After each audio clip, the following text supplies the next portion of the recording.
of their child's sexual orientation and gender identity. This is how we're going to push back. Her bill would expand the state's definition of child abuse and neglect to include parents who do not affirm their child's gender identity or sexual orientation. There's an investigation also in place that is not only, from a social worker, but there's also a police investigation before we make the decision that there's going to be a CPS charge. What could the penalties be if, the investigation concludes and it's concluded that a parent is not affirming of their LGBTQ child? What could the consequences be? Well, we first have to have an investigation. It could be a felony, it could be a misdemeanor, but we know that a CPS charge could harm, your employment, could harm your education. First, we're going to have an investigation. The investigators are going to come to your house and say, Mr. Smith, you are not allowing your 11-year-old boy to wear a bra to school and panties, and therefore we're going to charge you with illegal raising of a child who's really the wrong gender. Or whatever. I don't even know. It's just absurd, ladies and gentlemen. I'm sorry. This is ridiculous. It's ridiculous. And what did you say, Chris, our producer here? What did you say? Imagine CPS spending their time on that. It's right, because we have children that they shouldn't be learning math and science and English. Oh no, they should actually be learning how to become a different gender. And the parents are the bad people, so let's just put them all in jail while we can, folks. This individual, this Delegate Guzman, sounds like she's a member of the Stasi, right? She's going to come around and it's like, we're knocking on your door to double check to make sure that you're providing appropriate gender-affirming care as we decide in the public school system that you should provide. This is out of control. It's crazy stuff. So get this. In the Epoch Times, the Virginia Democrat lawmaker backs down from a legislation that would have made it a crime for parents not to affirm the LGBT child. So this is in the Epoch Times. So apparently, the Virginia Democrat state delegate has backed down from her legislation to expand the definition of child abuse to include inflicting physical or mental injury on a child because of their gender identity or sexual orientation. So in other words, she gave that interview on the local news station that you just heard, and there was so much pushback that she decided to, not put the bill in. In her interview with ABC 7 on October 13th, State Delegate Elizabeth Guzman, Democrat Prince William, said that under the proposed legislation, parents who don't affirm their children's choice of gender identity could incur Child Protective Services charges that might cause harm to the parent's employment.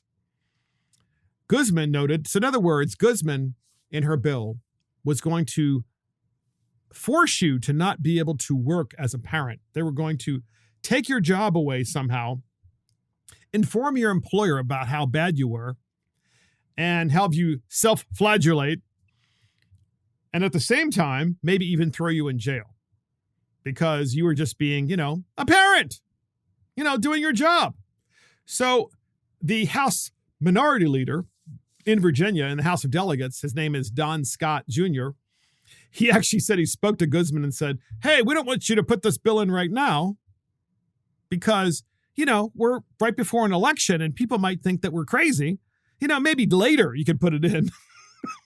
So he convinced her to not put the bill in because it's unnecessary and it's a distraction to key congressional races in Virginia. So the takeaway from this, ladies and gentlemen, is you have a delegate, a Democrat in Virginia in Prince William County, and she puts a bill in to take away parental rights because you dare to say to your child, I'm sorry, you're a boy, not a girl, or you're a girl, not a boy, and we are not going to allow this. Okay, that's a parent's right. And we're not going to have the school system tell us that you should have gender-affirming care and, take puberty blockers and throwing us into jail because you're 11 years old. And then you have the Virginia House Minority Leader saying, well, we should have this conversation after the election. After, not before the election, after the election, because, people might actually not vote for us. So she, of course, decided to withdraw the actual bill. So in the Babylon Bee, having read this story, they put out this article. Of course, Babylon Bee is a spoof site. Muslim families back on the no-fly list after attending school board meeting. So you can imagine all the students, their parents, of course. And if you don't know anything about Virginia, ladies and gentlemen, I'll tell you that in Northern Virginia, there is an enormous Muslim community. It's very large. It's right outside of the Washington, D.C. area. It's called Northern Virginia, and that area has a large Muslim community. And that community wants nothing to do with this gender identity indoctrination. And so that's what makes this particular Babylon Bee article funny, because it's like, well, the Muslims were initially on the no-fly list. They got off. Now they're back on it because they're going to school board meetings and complaining about this gender analysis picture of all of these people, the women in hijabs and so forth. Sorry, it's funny. It's funny. So podcast listeners, I just want you to hear this interview one more time with Delegate Guzman, just so you know who the Democrat Party really, really is. One more time. Here it is. Here's a clip. Democratic Virginia delegate Elizabeth Guzman is a social worker, and she's planning on reintroducing a bill in Richmond that she says would help protect LGBTQ children from their parents and guardians who may not be affirming of their child's sexual orientation and gender identity. This is how we're going to push back. Her bill would expand the state's definition of child abuse and neglect to include parents who do not affirm their child's gender identity or sexual orientation. There's an investigation also in place that is not only, from a social worker, but there's also a police investigation before we make the decision that there's going to be a CPS charge. What could the penalties be if, the investigation concludes and it's concluded that a parent is not affirming of their LGBTQ child? What could the consequences be? Well, we first have to have an investigation. It could be a felony, it could be a misdemeanor, but we know that a CPS charge could harm, your employment, could harm your education. And that is criminalizing parents that refuse gender-affirming treatment. And that's the dumbest bill in America. And that's it for Mark and the Millennials. Thank you for joining Mark and the Millennials. This is Mark Fisher. Thank you to our producer, Christopher Hopkins. Check us out on iTunes, Spotify, YouTube, Facebook, Twitter, Getter, Truth Social, Rumble, and our website. See you next time.